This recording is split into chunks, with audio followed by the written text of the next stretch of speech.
Que hable la mayoría. Esta es la temporada 2, capítulo 2. Eso. Increíble. Somos un éxito. Deberías de conducir tú. Pues es que acuérdate que a eso también me dedicaba. ¿Estuviste en tele? Sí. Órale. Ahorita nos cuentas. Buenas tardes a nuestra querida audiencia. El día de hoy tenemos una invitada muy especial. Es economista por la Universidad de Guadalajara, maestra en políticas públicas por la Flaxo y doctora en intervención y cooperación social por la Universidad de Oviedo. Es también quizás la única política a la que le interesó que el agua turbia llegara a tu casa y quien confrontó quizás de la manera más contundente al encargado del servicio de agua potable de Guadalajara, ofreciéndole un vaso de agua sucia a beber. El día de hoy nos acompaña Mara Robles, diputada local, coordinadora parlamentaria de Hagamos en el Congreso de Jalisco y una académica destacada aquí en el estado de Jalisco. Mara, muchas gracias por acompañarnos. ¿Cómo estás hoy? Muy bien, gracias. Al contrario, Puerto, yo me moría por conocerte y estoy feliz de que me hayas invitado a tu programa. No, al contrario, gracias a ti por aceptar, Mara. ¿Qué tal estuvo el fin de semana? ¿Cómo te fue en el debate? Ay, pues mira, pienso que salió bien, precisamente por lo que acabas de decir, porque logramos mantener colocado el tema del agua sucia, del agua chocolata. Llevé una muestra de agua de Guadalajara, Zapopan, Tlaquepaque y Tlajomulco, que es verdaderamente vergonzoso. Y lo interesante es que el gobierno pues ya no lo puede ocultar, ya no lo puede negar. Eso creo que estuvo bien. Creo que estuvo también bien que logré decir por qué creo que hay que votar por las Claudias, porque son mujeres, porque son madres trabajadoras, porque mucha gente les vamos a ayudar a que sea un gobierno eficiente, a que no solamente no sea un gobierno corrupto, sino que sea un gobierno que resuelva los problemas. Y bueno, pues me reí porque les dije que voten por Hagamos, porque es el partido que menos propaganda tiene. Eso estuvo bien, o sea, estuvo bien. Pero lo que sí estuvo mal es que como éramos 9 candidatas, pues de aquí a que te volví a tocar la rueda de la fortuna, era demasiado largo, sí, ¿no? Pero bueno, pues es la parte burocrática, digamos, de la democracia, que es inevitable. Entonces estuvo bien.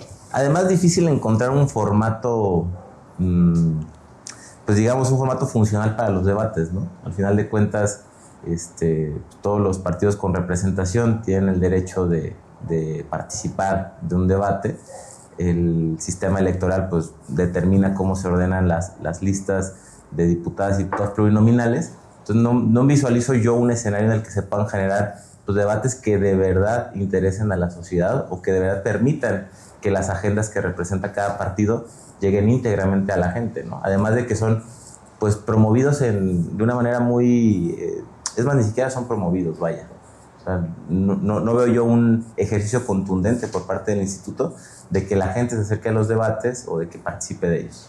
Esa es la verdad, y además las campañas, ya en serio, deberían ser menos bardas, menos carteles mugrosos, menos espectaculares, menos tonterías, mucho menos regalar cosas, y debería ser todo efectivamente radio, televisión, redes y calle. O sea, de tal manera que lo que importara fuera el juego de las ideas.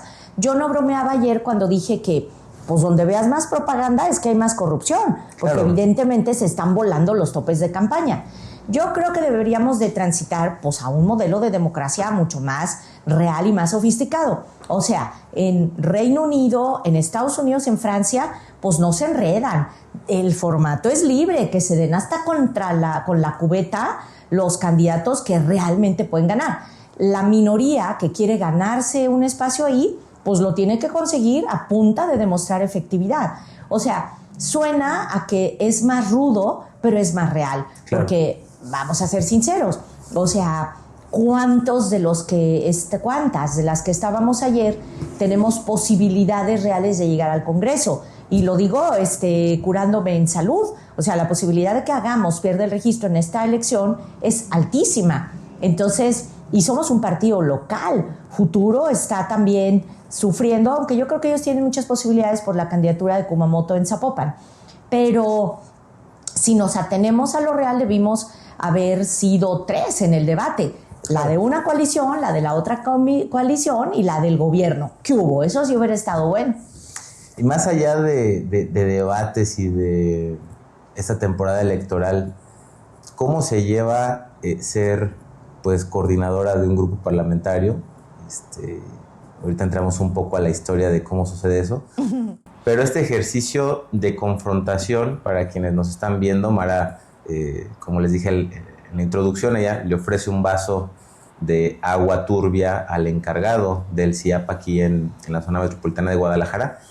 ¿Cómo se llevan los episodios? ¿Se llega a engrosar la piel lo suficiente o de repente pesan todavía críticas y señalamientos, sobre todo por tratarse de la participación política de las mujeres, de una minoría parlamentaria y en un tema tan complejo como es el agua, donde el gobernador ha sido no solamente negligente, sino un negacionista firme? A ver, te voy a contestar con la verdad verdadera, porque lo que me preguntaste es lo de cómo lo vivo, cómo lo siento. Fíjate, eso del vaso de agua, yo lo hice por primera vez en la prehistoria. O sea, en el año 2000, cuando fui candidata a presidenta municipal de Guadalajara por el PT. Y fui al CIAPA y en efecto pedí un vaso de agua. Y el entonces director tuvo la decencia de decirme, no, pues ¿cómo cree? Claro que no, o sea, no puede tomar agua de la llave. Luego volví a hacer el numerito como conductora de televisión del RAP TV de Radio Universidad de Guadalajara. Y entonces, en esa ocasión, el pobre hombre, o sea, sudaba, temblaba de miedo, así, no sabía cómo tomar el agua y finalmente decidió no. Entonces, esta vez fue terrible porque el director del CIAPA tuvo la cachaza o el cinismo, ¿no? Por no decir cosas peores en televisión, de decirme que sí. Entonces, claro, yo sentí, tómala, ¿no? Dije, caray, ¿no?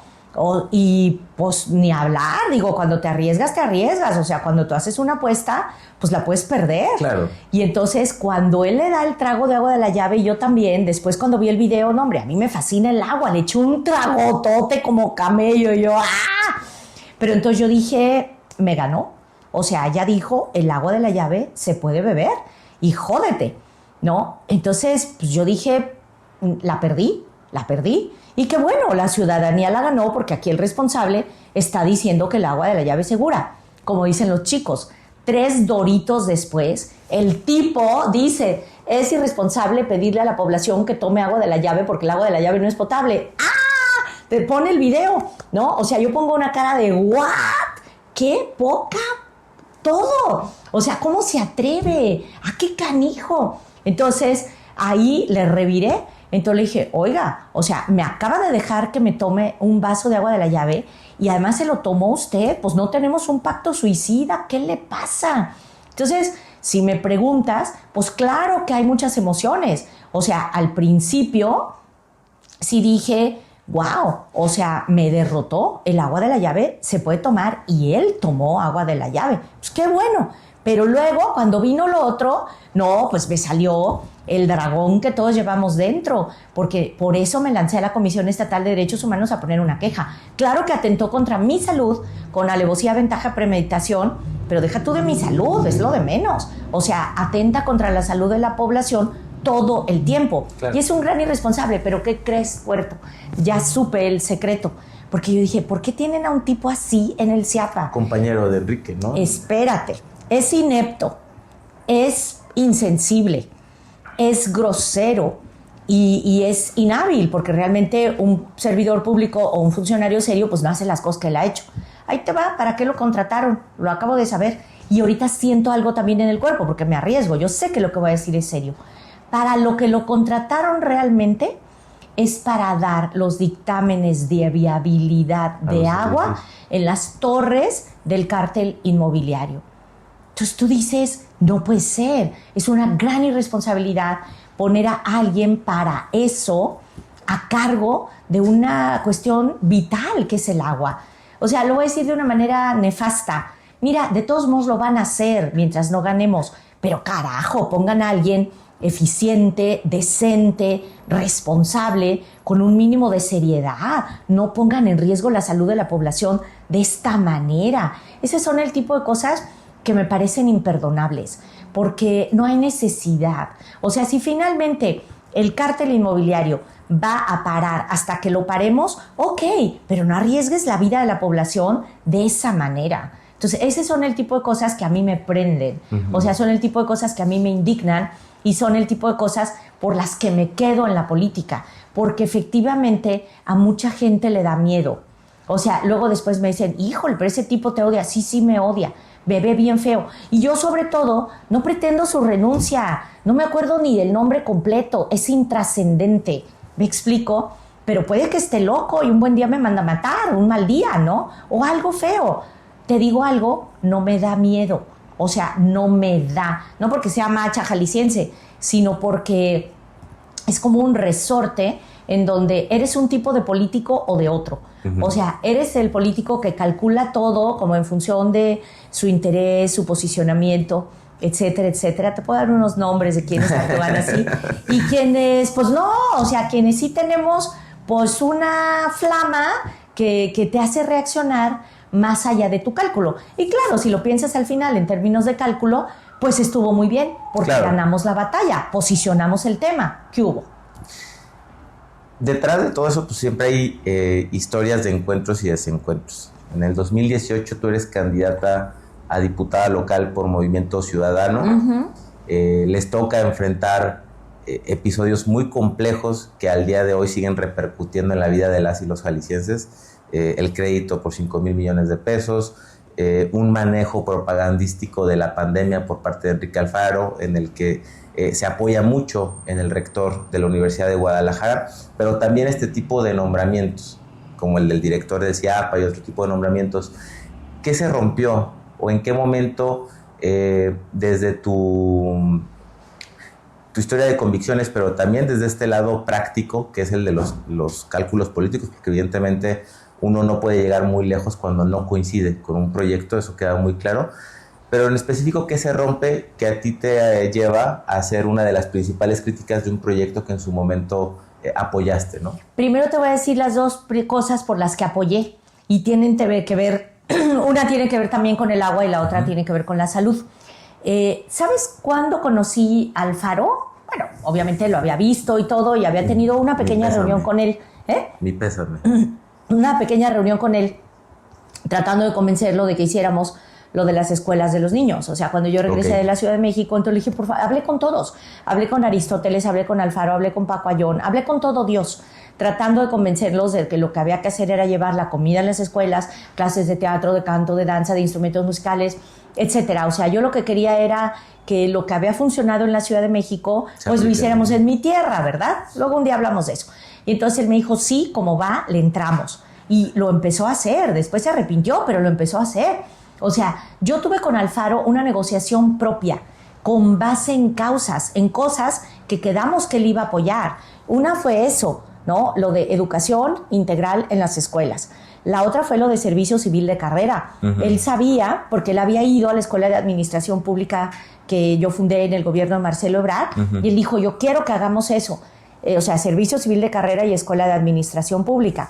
Y otro de los grandes temas era que tuviéramos la mejor ley de educación del Estado y que así aquí sí hubiera evaluación para los maestros.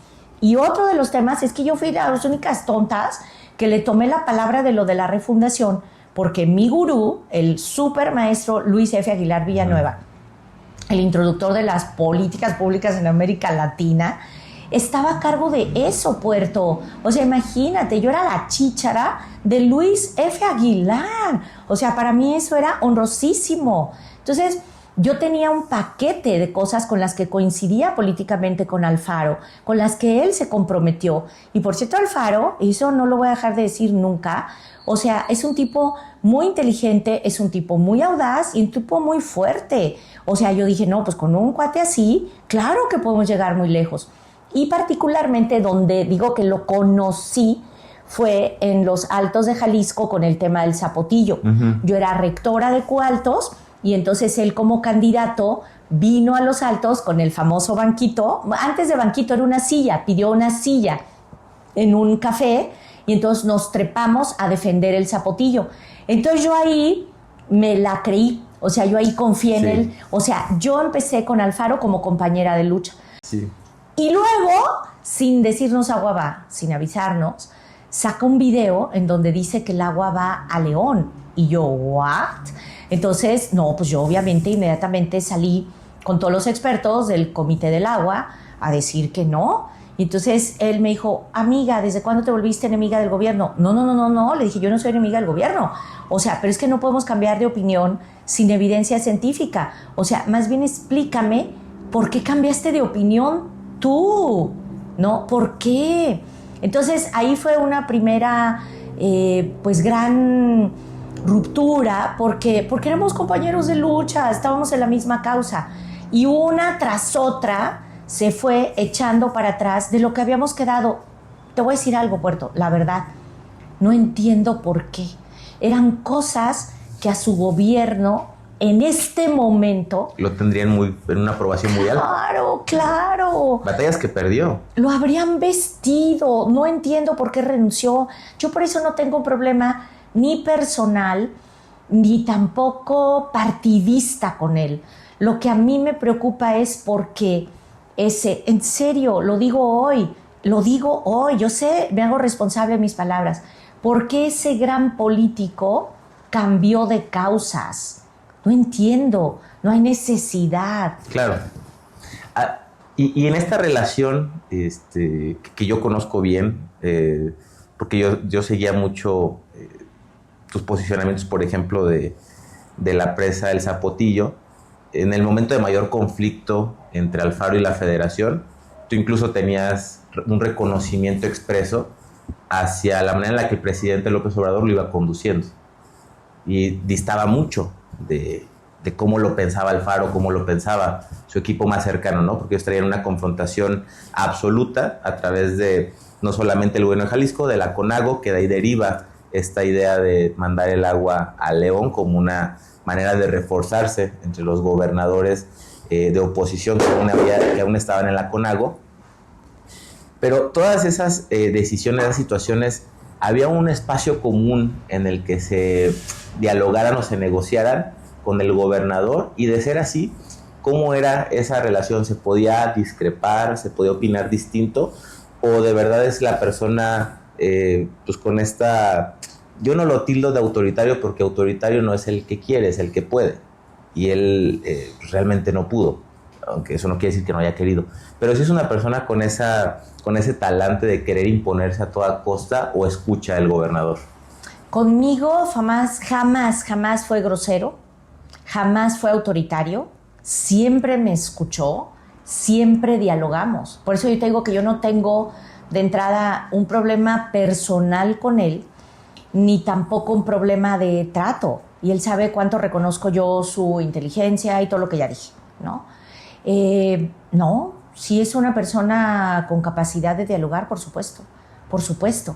Entonces uno nos explica cómo esa persona que tiene esas capacidades se convierte en lo otro, pero pues no es un problema de psicoanálisis personal, es de sí, claro, una toma de decisiones políticas, y por lo tanto, pues yo no podía seguir en una fracción parlamentaria con la que ya no coincidía políticamente. Y entonces, como tú bien dijiste, pues la política son encuentros y desencuentros. Y yo quiero decir que en el manejo de la pandemia coincidí totalmente. O sea, gracias a que el gobierno se dejó asesorar por la sala de situación de la Universidad de Guadalajara, es que aquí lo del cubrebocas se implantó rápidamente, y pues eso salvó miles de vidas. 2, que se hicieran pruebas masivas en la Universidad de Guadalajara fue vital. Y 3, que cuando llegó el momento de organizar el tema de las vacunas, pues la universidad fuera la que mejor lo podía organizar.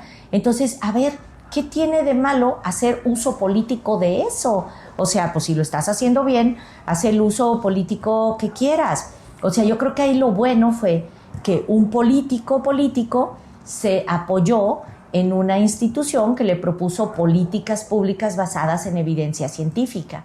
Entonces, yo diría que lo que ahora tenemos que hacer es migrar a una relación política democrática en donde las causas y la solución a los problemas sean el eje rector, y que todo el tema personal, histórico, histérico, de todo lo demás, entre a segundo plano, porque la verdad lo que dije ayer lo creo realmente.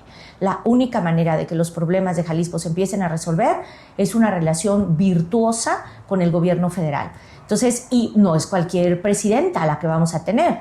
O sea, digo, cuando tienes a alguien como Claudia Sheinbaum, que todo el mundo ya sabe lo que opino de ella, o sea, es una científica, es una universitaria, fue dirigente estudiantil, ha mamado de la cultura, o sea, es una mujer que de suyo nació en una casa comunista y universitaria, pues digo yo, ¿qué más puedo querer, no?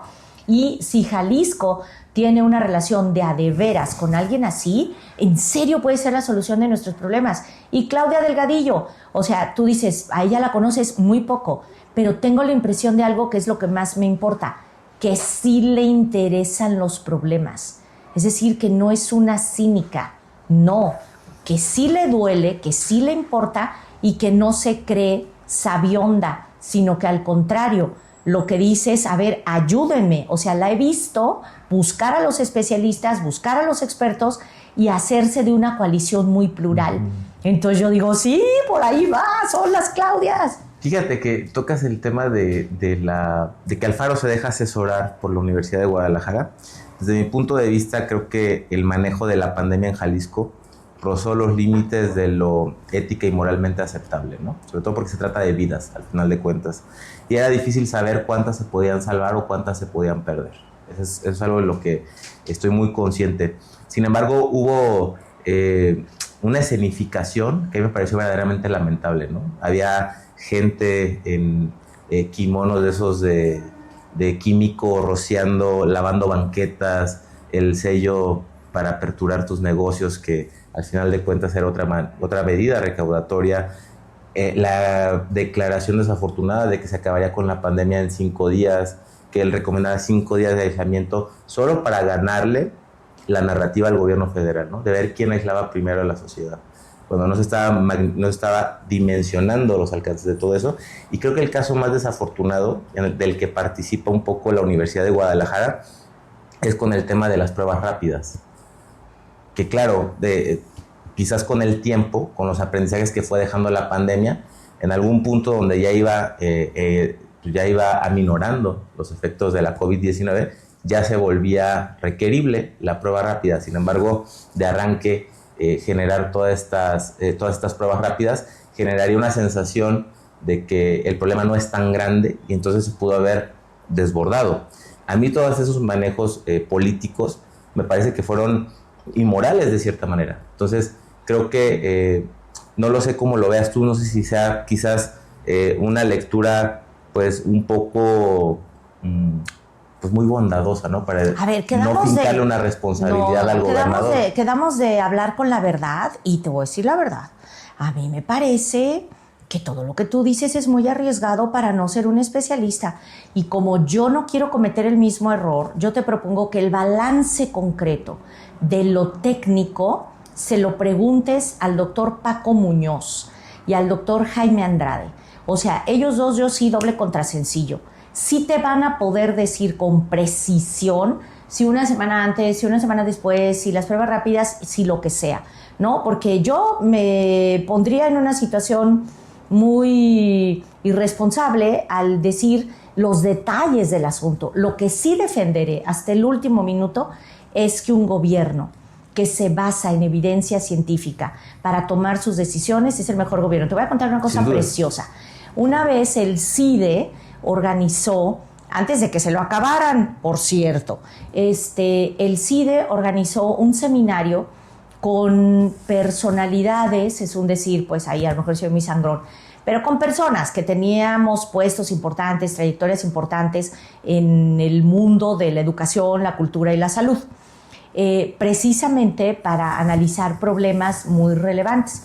Y teníamos unos seminarios en los que trabajábamos todo el sábado con una serie de lecturas muy chonchas, ¿no? Y nos preparábamos y era maravilloso. Estaba, por ejemplo, el presidente de la Academia Nacional de Medicina. ¿Qué año era eso?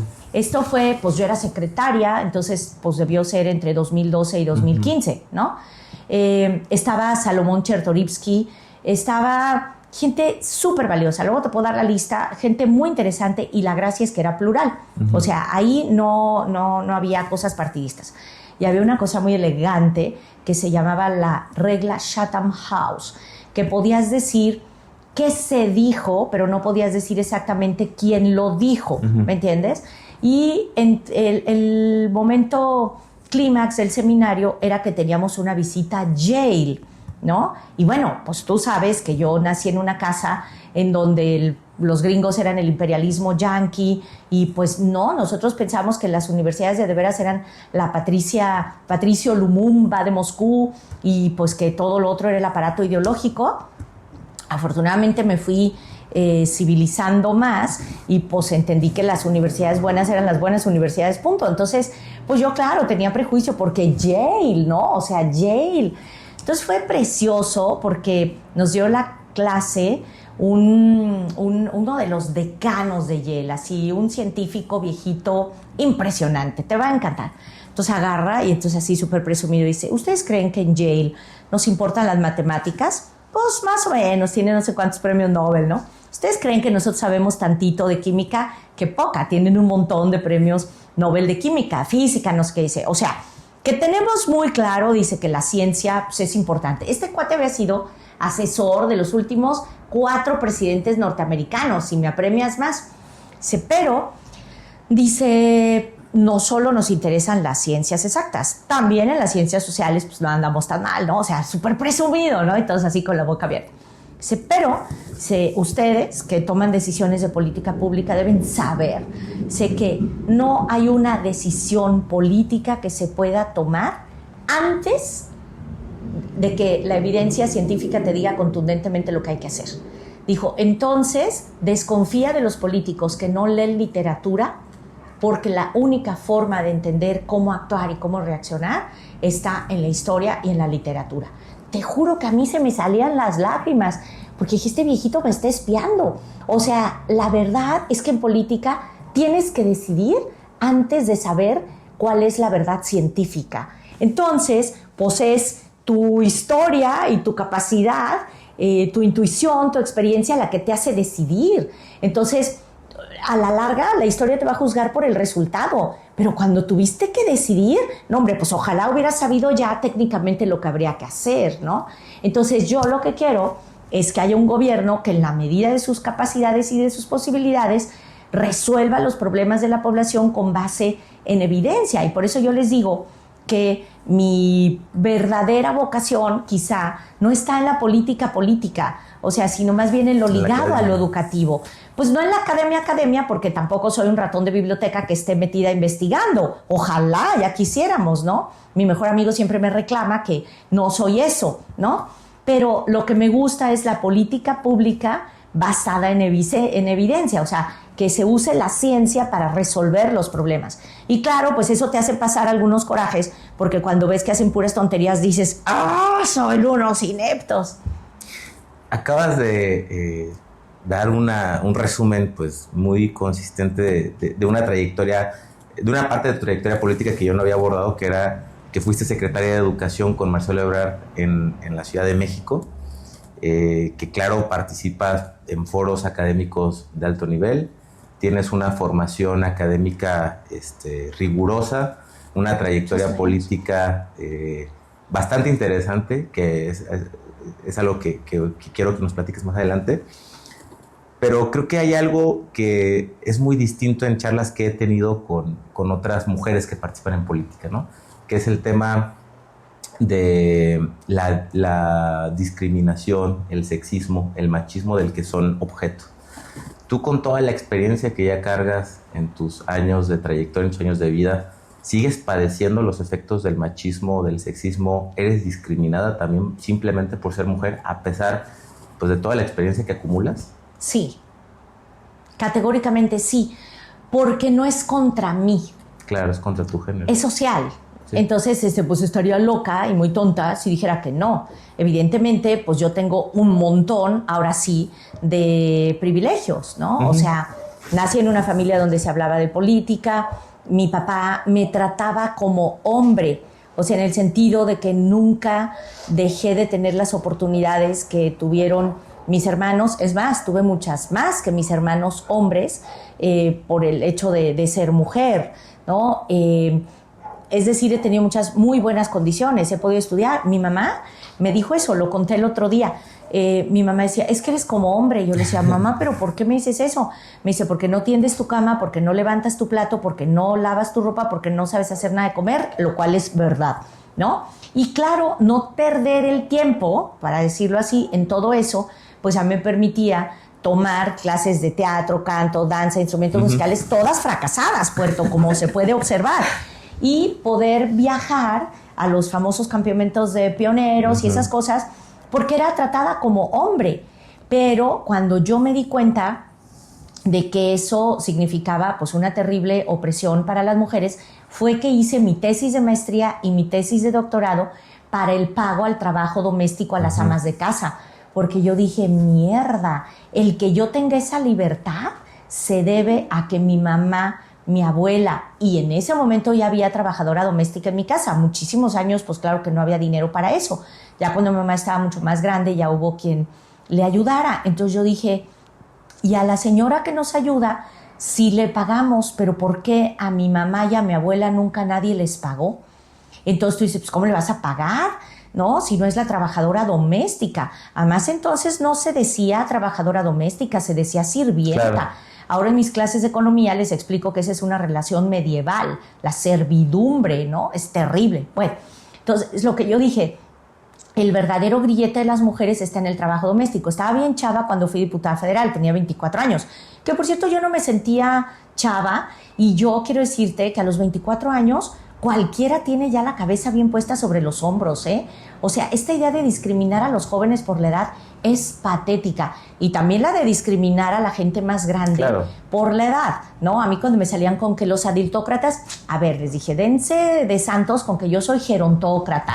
Y que entonces a los chamacos ahí que discuten en función de la edad, les digo, cálmense, a ver, su postura y la nuestra. ¿O qué les parece Bernie Sanders, que es un viejito al que hay que jubilar? Por favor, ya quisiera. Bueno, total, que entonces en la Cámara, haz de cuenta que entre las curules yo escuchaba. Y entonces las charlas de todas las diputadas mujeres, no voy a dar nombres, era, mamá, no se te olvide recoger el ropón de tu nieto para el bautizo del domingo, pero el beige, no el blanco. Y luego otra llamada, deja de estar pegando a tu hermano, no me importa quién empezó. Otra era, mi amor, prende el horno microondas. No, chiquita, no te vayas a quemar, nada más préndele. Ya está la lasaña, no vayas a prender la estufa. Y luego otro pleito, no vayas a dejar a tu hijo fuera del kinder. No me digas que nunca te ha pasado. Yo decía, ¿qué es esto? Todas las mujeres diputadas estaban gestionando asuntos domésticos. Claro. ¿Y sabes dónde estaban los hombres? Los hombres estaban grillando gruesísimo en las otras curules y más tarde estaban en unas comidas donde bebían muchísimo, muchísimo alcohol. Se emborrachaban cañón. ¿Y qué crees? Al día siguiente sus iniciativas salían, pues porque habían negociado con los del PRI y con los del PRI, porque entonces el PRI era la mayoría. Entonces yo dije, carajo, ¿dónde estamos las mujeres? Lo que tenemos que hacer es volvernos borrachas. Dije, no es por ahí. Pero entonces dije, lo que hay que hacer es convertir el trabajo doméstico en productivo. Entonces mi tesis tiene que ver con eso. ¿Y qué crees? MC, para que veas, en particular Gaby Cárdenas, ha sido una gran aliada en ese tema. Y ella pudo haber sido súper egoísta y sacar solo el sistema de cuidados y no apoyar mi propuesta. La mía es distinta, camarada. No es el sistema de cuidados. No. Yo hablo de pagar al trabajo doméstico de las amas de casa, que no es lo mismo. Una cosa es, hay que hacerlo, yo te cuido a los niños, bla, bla, bla. Es un poco como maternizar la sociedad. Mira, mientras vivamos en el capitalismo, aquí la ciudadanía te la da tener dinero. Claro. Entonces, yo lo que quiero es que si vas a trabajar, pues te paguen, así de sencillo. Bueno, acres discusiones de gente supuestamente de izquierda. Mara, ¿quieres acabar con la solidaridad y el amor? A ver, solidaridad y amor con alguien a quien si te separas vas a dejar en la calle. Por supuesto. Eso no es amor. Sin medios de defensa. Eso es un abuso. Tú formas parte de un grupo político que ha controlado la Universidad de Guadalajara durante muchos años, participaste en los inicios del gobierno de Enrique Alfaro como parte de su bancada, es decir, has tenido un asiento en los que quizás sean los dos grupos de poder visibles más grandes que hay, porque hay más grupos de poder. Pero yo creo que los dos que han marcado más la agenda política de los últimos 5 años, ¿no? Precisamente por diversas confrontaciones, diversos acuerdos, diversas situaciones. Pero más allá de eso que ya es público y notorio, ¿tú consideras que, por ejemplo, el gobernador es machista? O en este caso, que también las estructuras universitarias, y en particular, por ejemplo, te pondría el ejemplo del rector, ¿es machista?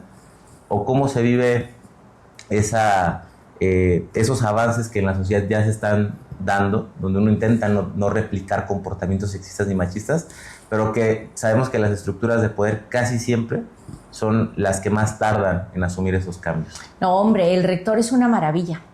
O sea, Ricardo es otra cosa. Es otra cosa, y no solo por su edad. O sea, porque hay chavos machistas y chavos tontos y chavos retrógradas, así como hay viejos retrógradas, machistas. Hay jóvenes tontos en el PAN. O sea, no es una cuestión de la edad, pero evidentemente el hecho de que Ricardo pertenezca a otra generación sin duda ayuda. No, lo importante es que Ricardo ha hecho realmente un proceso de reflexión profunda sobre ese tema. O sea, él me dice, no puede ser lo que hacemos los hombres. Dijo, pero claro, ¿cómo podría haberlo yo aprendido de otra manera? He tenido que desaprender. No, él ha adquirido realmente un compromiso muy importante con el tema, y un compromiso que no es de dientes para afuera, un compromiso que no es una farsa. A él realmente le importa. O sea, Ricardo tiene la gracia de ser un político que, además de ser muy capaz, a pesar de ser, ¿cómo te diré?, un político muy, muy político, tiene una enorme sensibilidad. O sea, es muy difícil encontrar a alguien que sea político y que al mismo tiempo sea sensible, sea una buena persona. Sí. Y Ricardo es. Entonces, particularmente en el tema de lo del machismo, podemos decir que las feministas tenemos un aliado verdadero en Ricardo. O sea, y eso es muy importante, porque además está pues en el mero lugar donde eso puede trascender, que es la universidad. Y él ha intentado hacer de la universidad algo distinto. O sea, él fue el promotor del protocolo de la violencia contra las mujeres, fue el creador de la unidad de género.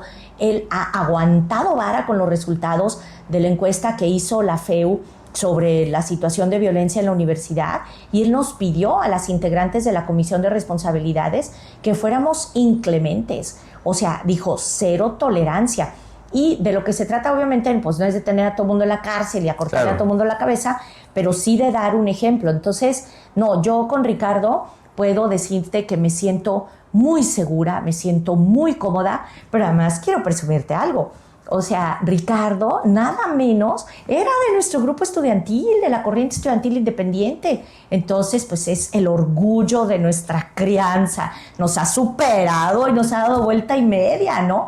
Lo cual es maravilloso, porque por supuesto nunca fuimos sus maestros ni nada, ¿no? Pero pues cuando realmente alguien a quien tú conociste de súper chavitito llega tan lejos y todavía tiene tanto que dar, pues la verdad es que sí es algo muy, muy emocionante y muy valioso. O sea, yo me siento sinceramente con él, no solamente como equipo, sino me siento muy esperanzada de que la política en Jalisco tiene un muy, muy promisorio futuro con jóvenes como él.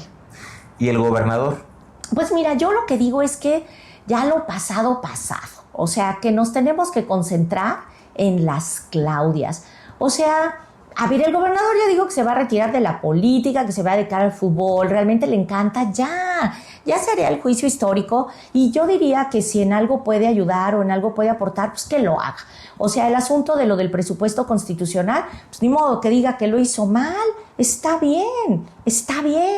Entonces yo creo que en política no puede uno irse al blanco y negro, porque entonces es cambiar la historia. Es como si yo dijera que no fui su aliada, es como si yo dijera que no creí en él, es como si dijera que no hice campaña con él, pues todo eso sí, ni modo que invente que no, y ni modo que también diga que no discrepamos. Pues yo me largué de su grupo parlamentario porque era patético, porque yo no podía hacer nada, no podía decir nada, y no podía pensar nada, pues ni que fuera del Museo de Cera.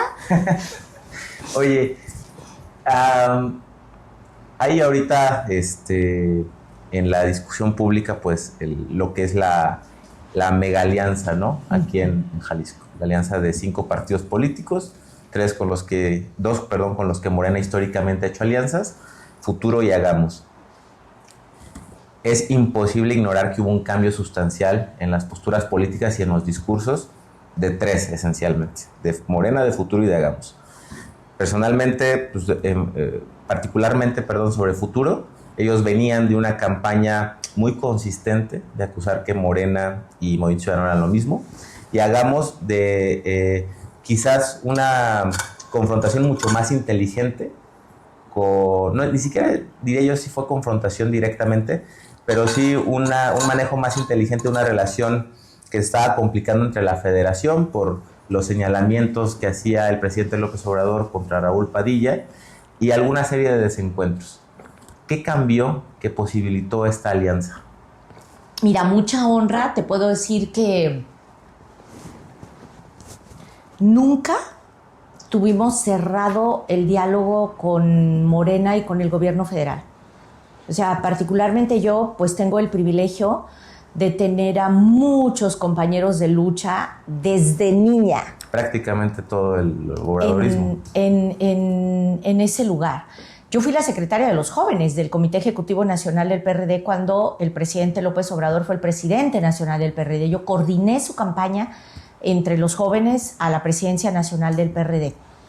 Él y mi padre pues mantuvieron una relación hasta que mi papá murió. En el artículo que yo escribí cuando mi papá murió, yo había puesto y mi papá creyó en el obradorismo hasta el último minuto. Y entonces mi papá me dijo, no le pongas que creyó, creo, ¿no? Entonces, y también pues hay gente que es muy valiosa, como, ¿qué te puedo decir? O sea, Lázaro Cárdenas, Pablo Gómez, Alejandro Encinas, Elvira Concheiro. O sea, yo te puedo hacer una lista de personas que pues, para mí son referentes de muchísimas cosas y que están en lo que tú denominas el obradorismo, que yo creo que es más que eso.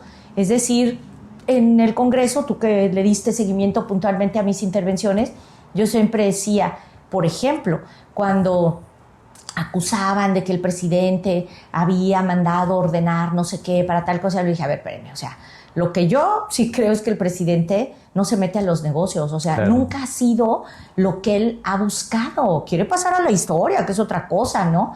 Otra cosa muy importante, pues él nunca va a reprimir, o sea, yo no me imagino a este gobierno manchándose las manos de sangre, o sea, hay muchas cosas en las que no estoy de acuerdo y en las que cuestiono, porque si no, pues estaría en Morena, ¿no? Claro. Dije, pero nosotros tenemos que tener un diálogo con ellos y siempre lo tuvimos. Y hubo momentos en los que nos acercamos más, hubo momentos en los que no lo conseguimos. Y bueno, lo que pasó finalmente es que la doctora Claudia Sheinbaum pues nos dio el beneficio de la duda, de conocernos y de venir a la universidad y de darse cuenta de que muchas de las cosas eran fantasmas y eran prejuicios y que si es una universidad en el país realmente apoya a los que menos tienen, pues es la Universidad de Guadalajara. Claro. Y que a su vez ella acá encontró a un montón de gente a quienes nos conoce desde muy chicos y que estamos apoyándola exactamente a cambio de nada. Porque no solamente no queremos un puesto, no queremos un cargo, para nada. Y no queremos nada de presiones en ese sentido, sino al contrario, lo que queremos es ayudar, porque ella pues es una gente que, como te dije hace rato, no exagero, es un sueño. O sea, que una mujer científica, universitaria, de izquierda, llegue al gobierno, claro, Puerto, ¿qué más quiero? Y yo creo que se diluyeron los prejuicios de ambas partes y que este encuentro que estamos teniendo es muy positivo. ¿Qué te propongo? Que no nos volvamos incondicionales. O sea, que yo pueda seguir siendo tan crítica como soy de algunas cosas con las que discrepo y que ustedes sigan siendo tan críticos como siempre han sido frente a las cosas que nuestro grupo también ha hecho y sostenido. O sea, lo peor que nos puede pasar es que renunciemos a lo que somos. Por supuesto. Y en ese entendido, por ejemplo, esto pues no es una charla para hablar del grupo, es para hablar de Mara. Mara Robles está de acuerdo, por ejemplo, con que el mando de la Guardia Nacional quede a cargo de la Sedena. ¿Tiene alguna observación al respecto. Y lo pregunto porque recientemente vi una gráfica, que la vamos a incorporar aquí, que reflejaba algo muy interesante. La Guardia Nacional es evidente que no tiene mando civil, tiene mando militar.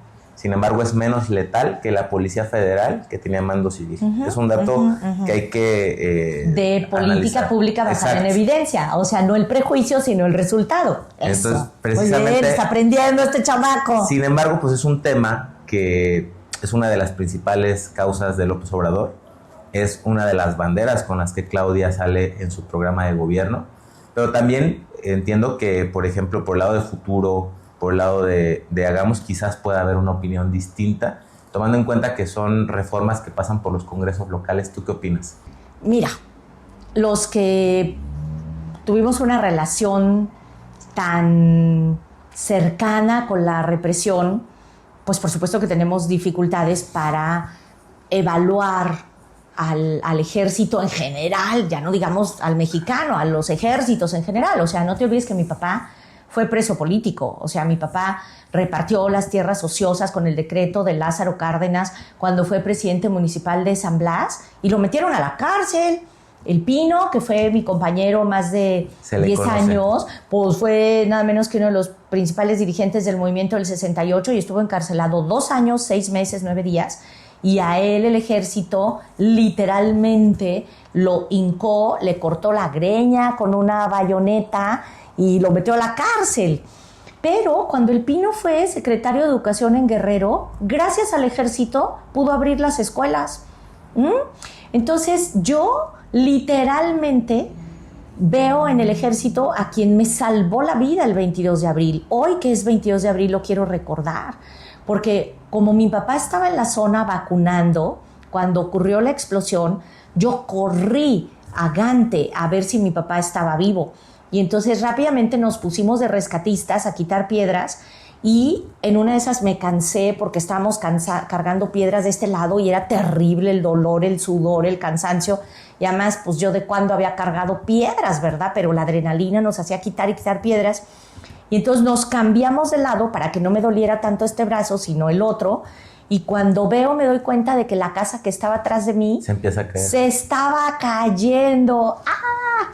Y el ejército llegó, como debe llegar, nos quitó así, o sea, quítse bola de muchachos flacos, ¿no?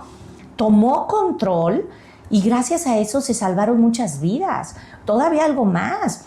Cuando la Universidad de Guadalajara, a mucha honra, montó el albergue del 22 de abril y estábamos todos como locos tratando de ayudar, de arropar a la gente, yo vi al ejército cocinando para la gente, montando camas para la gente. O sea, el ejército que yo respeto, admiro y amo, pues es el ejército del DN3, el que salva vidas.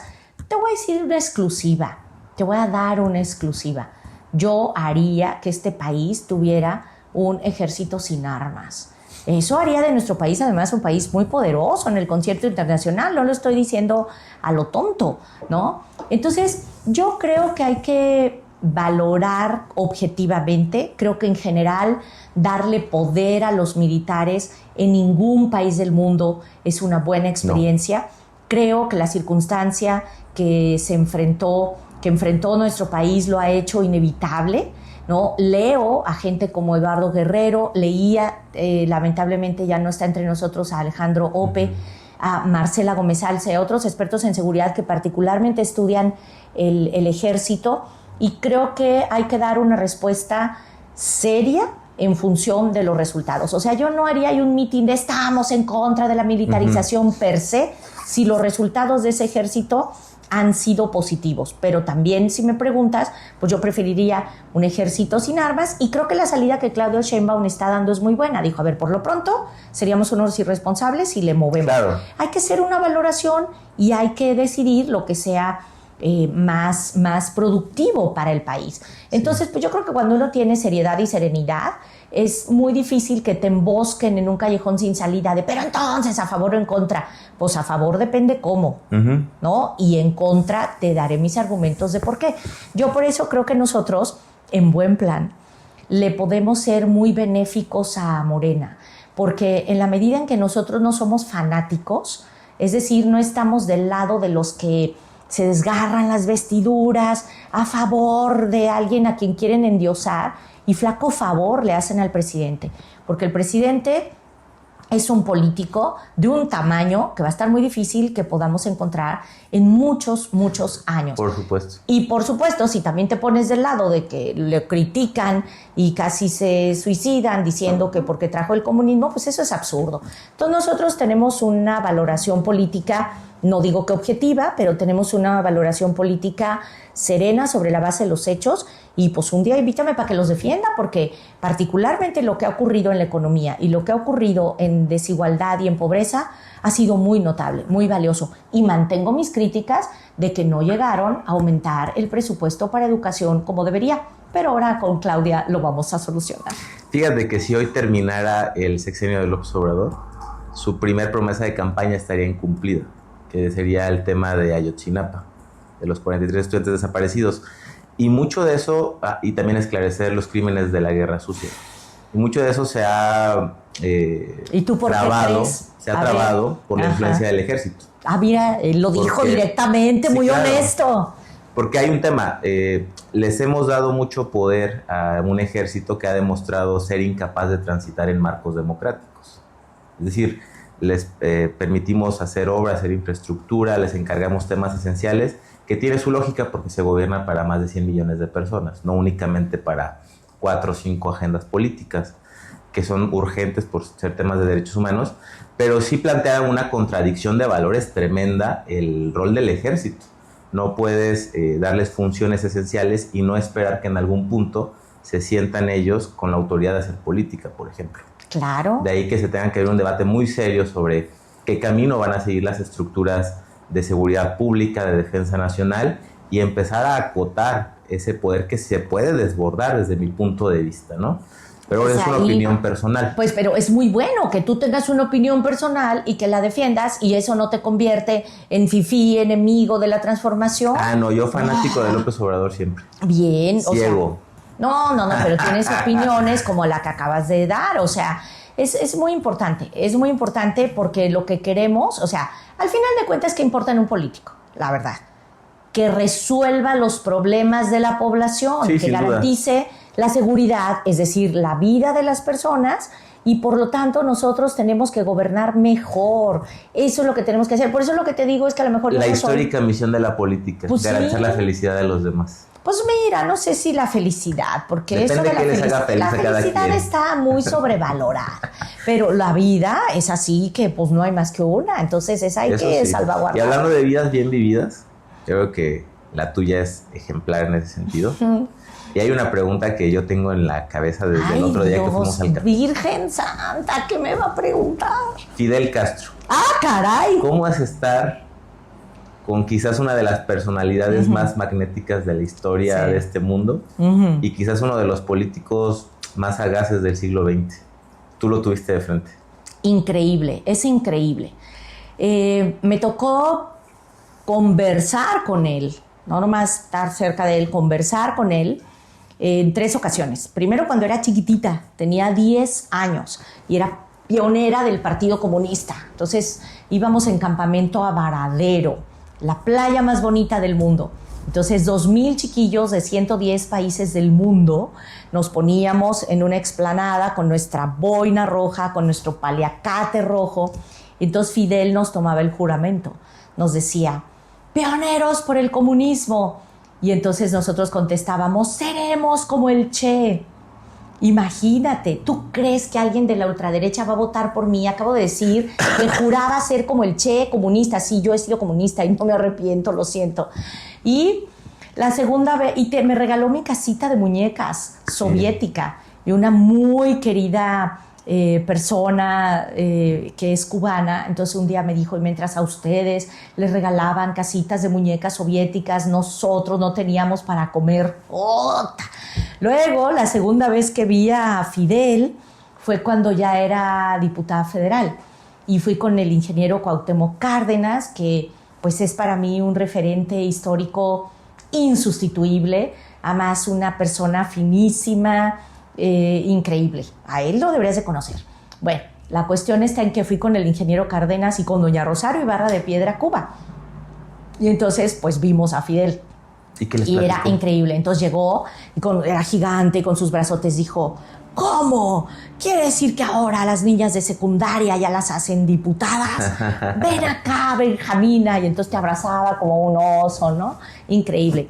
Y la tercera vez que lo vi, entonces realmente lo he visto 4 veces. La tercera vez lo vi en el Congreso de Educación en La Habana, pero ahí no hablamos, nada más lo vi en el Presidium, porque el Pino era el que estaba en el Presidium con él en un discurso de Fidel Castro que duró 12 horas, no estoy bromeando.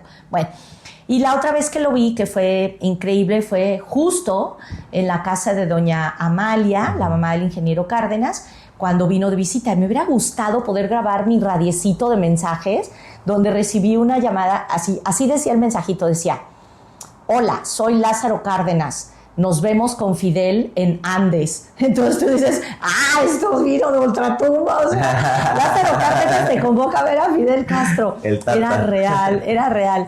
Y pues ahí tuvimos una conversación increíble y entonces salieron unas fotos, ingeniero Cárdenas, Fidel y tu servidora en el Reforma. No, cállate, ¿quién crees que me retiró la palabra? ¿Quién? Y me reclamó cañón.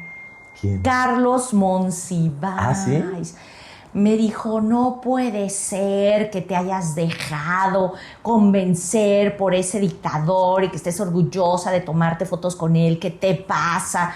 Es una dictadura, y no solamente es una dictadura, son unos homofóbicos. Y yo, Monsiváis, por favor, o sea, auxilio. Que a mí me regañara Monsiváis era una cosa como que... Me lo imagino. No, terrible. Entonces yo sufría muchísimo y decía, pero qué contradicción. Y sí, te voy a decir algo. La última vez que fui a Cuba con mi papá, porque no lo vas a creer, mi papá era comunista y todo esto y no conocía Cuba. Órale. Y entonces cuando llevamos a papá a Cuba ya estaba bastantón enfermo, ¿no? Y entonces yo me di cuenta de que ya era imposible hacerme de la vista gorda, que había muchas cosas que eran absolutamente injustificables y que yo no podría sostener públicamente, que están en contra de todo lo que defiendo acá. Y entonces dije, híjole, pues yo me voy a tener que privar de uno de los mayores placeres de mi vida, que es venir a Cuba. Claro. Yo no puedo volver a Cuba hasta que... ¿Cambie la situación? Pues hasta que se resuelva lo que los cubanos quieran. Es su derecho, es su soberanía. Pero pues tampoco podemos hacer como que solo porque fuimos consentidos de Fidel, entonces no pasa nada, ¿no? Sería deshonesto. Lo entiendo. Ya te quitamos mucho tiempo, Mara. No, hombre, encantada. Hay una última pregunta. Creo que como nunca antes este país está a punto de cambiar en muchos sentidos. Ya inició un proceso de cambio, pero que va a tener ahora uno de sus momentos cúspide, llevando a la presidencia de la República, la primera mujer en la historia de este país. Creo que nos tardamos. Desde ¿Y qué mujer? Una mujer súper capaz, sí, que sabe gobernar, que tiene historia de lucha, además. Sí. Eso te da un extra muy importante. Pero también probablemente estemos ante la primera gobernadora del estado de Jalisco. Lo tenemos que lograr, Puerto. Lo tenemos que lograr, ya sin no hagas duda. nada más que campaña, carajo. Eso basta. Estoy haciendo. Sí, hagamos mucha campaña, mucha, que gane. Pero ¿tú qué opinas? ¿También veremos a la primera rectora de la Universidad de Guadalajara en estos años que serían de cambio? Absolutamente segura, estoy segura, claro que sí. Y en estuvo ese sentido, bueno, pues que es absurdo, como dije ayer en el debate, pues ¿qué es eso? Claro. ¿Y a ti te gustaría ser rectora de la Universidad de Guadalajara? Pues mira, me lo han preguntado varias veces, cosa que me honra muchísimo, ¿verdad? Y pues no es de que si te gustaría, es de si puedes. Y además de si puedes, si eres la persona más indicada. A mí lo que más me gustaría es que la calidad académica de la Universidad de Guadalajara se potencie sustancialmente. Tenemos que seguir siendo los mejores y superarnos. Me gustaría muchísimo que la Universidad de Guadalajara mantenga su honestidad intelectual, para que así como en el Zapotillo dijimos, esto es lo que dice la evidencia científica y por lo tanto pues no podemos cambiar de opinión según los vaivenes de la política, siga siendo vertical, ¿no? O sea, y también me gustaría, esto voy a decirlo y es tremendo, a lo mejor eso me quita puntos, pero yo sí creo que la universidad tiene que garantizar que la gente que menos tiene entre a la universidad. Antes había examen socioeconómico, después se quitó, hablando de meritocracia, para hacer el College Board, que garantiza que lleguen los mejores. De todos modos siguen llegando los más pobres. Pero si a mí me preguntas, yo creo que tiene que seguir habiendo una acción afirmativa a favor de que llegue la gente que menos tiene. Y en ese sentido me parece que no es que obviamente sea una universidad clasista, ni mucho menos, pero somos la única posibilidad de la gente que menos tiene, Puerto. Entonces, tiene que crecer el presupuesto sustancialmente, se tiene que manejar con transparencia, con verticalidad, tenemos que ser el ejemplo y, por lo tanto, yo desde donde esté, mira, he tenido, como ya dije, el privilegio y el paquete de tener un montón de cargos y no me he enriquecido, a mucha honra. En ese sentido, para mí lo importante no es el cargo, es la causa. Y entonces, si puedes empujar más a la causa, con o sin el cargo, yo ahí quiero estar. O sea, porque claro, pues de lo que te gustaría, pues está muy bien, pero tienes que ser la persona indicada. Falta para eso. Ahorita yo tengo una meta muy concreta. Se llaman las Claudias. Tiene que ganar Claudia Sheinbaum, que eso... ahí va, ya. No hay que decir que ya lo logramos porque, pues, si no, la gente va a decir, pues es cosa. No, deja tú de confiarse. La gente tiene que salir a votar como loca, masivamente. Y tiene que votar por las dos Claudias, está bien fácil. O sea, tenemos que ganar eso y ya luego veremos qué hacer. Mara, pues muchas gracias. Te agradezco mucho que nos hayas dedicado tanto de tu tiempo. Creo que ya te robamos la hora. Para pues, una persona que... aún eres legisladora, ¿no? Todavía sí, no sí. Entonces, hasta el 31 de octubre. Perfecto. Pues es mucho el tiempo que te quitamos. Te quiero agradecer.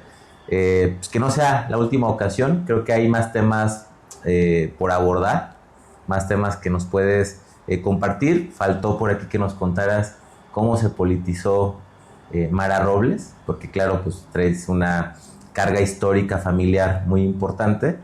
Pero yo siempre he pensado que la politización son circunstancias más sutiles y quisiera que lo dejáramos para otro episodio, esa plática. Me va a encantar, Puerto, muchas gracias. Así. Gracias. Amigas y amigos, pues muchas gracias.